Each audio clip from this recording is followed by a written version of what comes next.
කතුරක් ගන්නකොට අපි ගන්න ඕනේ මේ කලින් ගහලා තියෙන ඇන්ගල් එක වෙනස් කරන්නේ නැතුව. ඒ ඇන්ගල් එකෙන්ම කතුර විනාශ වෙලා යන්නේ නැතු වෙන්න බොහෝම චූට්ටක් ගිනි ගලේ ගෑවිලා යන විදිහට තමයි ගන්න ඕනේ. ඒ වගේ තමයි මේ තලයේ ගහලා තියෙන ආනතිය වෙනස් කරන්න ඕනේ නැහැ. ඒ තියෙන ආනතියෙන්ම ගන්න ඕනේ. කවදාවත් තලයේ මේ ඇතුල් පැත්ත ගන්න එපා. ඒ පැත්ත මදින්නවත් එපා අනවශ්‍ය විදිහට වැලි කඩදාසි වලින්. මේ තියෙන ඇන්ගල් එක ඒ විදිහටම අපි අල්ලන්න ඕනේ. ගොඩක් ඇල්ලුවොත් මෙතනින් කතුරේ කට වැහෙන්නේ නැතුව ඔන්නෝම ඕපන් වෙලා හිටිනවා. ඒකට පොයින්ට් එක කපන්න බැරුව යනවා. ඒක නිසා අනවශ්‍ය විදිහට කතුර ගන්න නැහැ. පුළුවන් තරම් අඩුවෙන් ගිලි ගන්නට ගාලා තමයි ගන්න ඕනේ. හරි ඇන්ගල් එක පටන් ගත්ත තැන ඉඳන් ඉවර වෙනකම්ම එකම විදිහට වලගොඩලි නැතුව එකම උසකින් ගන්න ඕනේ. මේකට ගොඩක් ඝනකම ගලක් පාවිච්චි කරත් කතුරු සවුත් වෙනවා. සිනිඳු ගලක් වෙන්න ඕනේ. එකම ඇන්ගල් එකකින් අගට යනකම්ම ගන්න ඕනේ. කතුර කලින් ගාලා තියෙන ඇන්ගල් එක වෙනස් කරන්න හොඳ නැහැ. ඒ ආනතියෙන්ම ගන්න ඕනේ.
මේ කතුර කලින් කොහොමඩවත් කැපුන්නේ නැහැ.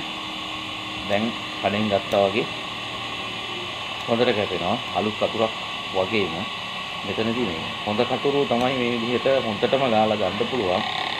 බාල කතුරු ගාන එකත් ඒ තරම් සාර්ථක නෑ. මේක හොඳ තරමක මිල සිංග කතුරක්. මේක නම් මේ වගේ හොඳ කතුරු නම් තිබුණා වගේම ගාලා හදා ගන්න පුළුවන්.